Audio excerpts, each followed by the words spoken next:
पति पत्नी और वो पति अभी नहा ही रहा था कि तभी फ़ोन पर मैसेज टोन बजी। पत्नी मोबाइल के पास में ही खड़ी थी। उसका ध्यान फ़ोन की तरफ गया। उसने सहज ही फ़ोन उठाकर मैसेज पढ़ा। हाय गुड मॉर्निंग डियर, किसी बेबी का मैसेज था। पत्नी सोच में पड़ जाती है कि अब यह बेबी कौन है। तब तक पति भी नहाकर बाहर आ चुका है। पत्नी उसे किसी बेबी का मैसेज आया है ऐसा बताती है। पति मुस्कुरा देता है, फ़ोन उठाकर उस मैसेज का रिप्लाई करता है, hi baby how are you, और अपने काम में लग जाता है। इस रिप्लाई को भी पढ़ती है। अब हर पल पत्नी के दिमाग में यही विचार कूदता रहता है कि यह बेबी कौन है। शाम को पति घर आता है। पत्नी उससे पूछती है, यह बेबी कौन है।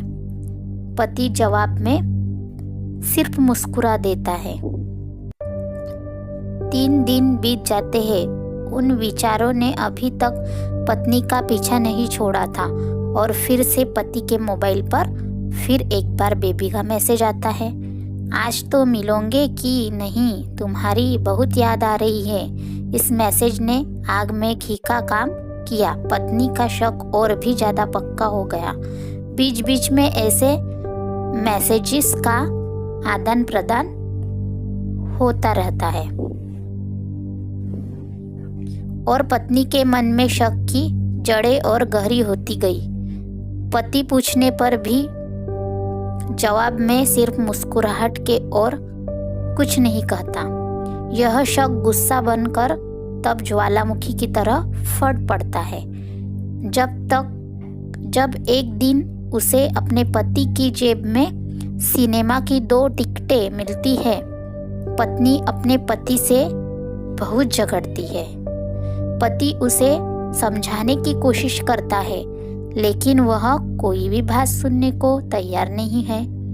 पति को भी उस पर गुस्सा आ जाता है और यह झगड़ा और भी ज़्यादा बढ़ जाता है। गुस्से में पति घर से बाहर निकल जाता है। पत्नी का गुस्सा पति से कई गुना ज़्यादा है, परंतु वो अपना सारा सामान पैक करती है। एक चिट्ठी लिखती है कि मैं मायके जा रही हूँ।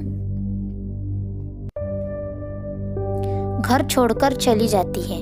गुस्सा शांत होने पर जब पति घर आता है तो चिट्ठी पढ़कर उसके होश उड़ जाते हैं। 10 दिन बीत जाते हैं और गांव के उस घर पर डोरबेल बजती है जहां पत्नी रहने चली गई है। पत्नी दरवाजा खोलती है। दरवाजे पर 10 साल की एक छोटी बच्ची हाथों में चिट्ठी लिए खड़ी है। वह पत्नी को वह चिट्ठी देती है। बच्ची से वह चिट्ठी लेकर पत्नी चिट्ठी खोलकर पढ़ती है, डियर वाइफ, जिस बेबी की वजह से हम दोनों में इतने झगड़े हुए और तुम हमारा घर छोड़कर यहाँ चली आई, यह बच्ची जो अभी तुम्हारे सामने खड़ी है वह वही बेबी है, अनाथ आश्रम की एक प्यारी बच्ची। इसी के साथ मैं बातें करता था, सिनेमा जाता था। पहली बार जब तुमने बेबी के बारे में पूछा था तो मैंने जानबूझकर तुम्हें नहीं बताया था। सोचा था थोड़ा मजाक करता हूँ, देखता हूँ तुम कैसे रिएक्ट करती हो। लेकिन मैंने यह कभी नहीं सोचा था कि तुम्हारा शक इतना बढ़ जाएगा कि तुम घर ही छोड़ दोगी। हाँ, सबसे ज़रूरी बात यह तो बेबी है, वह किसी और की नहीं बल्कि तुम्हारी ही बेटी है। रुको, अपने आप को संभालो और आगे की बात ध्यान से पढ़ो। हमारे शादी के 2 साल पहले की यह बात है। तुम अपने कॉलेज के लास्ट ईयर में थी। तुम्हारे प्रोफेशन में नोट्स लेने के बहाने तुम्हें बुलाया था और तुम्हें चाय में इन नशीली दवा खिलाकर ना करने वाला काम किया था। इसमें तुम्हारी कोई गलती नहीं और तुम्हारे पेट में इस बेबी को डाल दिया। काफी प्रयास करने पर भी अबॉर्शन नहीं हुआ तो तुम्हारे घर वालों ने समाज के डर से तुम्हें 6 महीने तक घर में ही रखा। तुम्हारे पिताजी खुद एक डॉक्टर है, इसलिए यह बिन मांगा बच्चा बड़ी आसानी से बिना किसी को कानो-कान खबर हुए इस दुनिया में आया।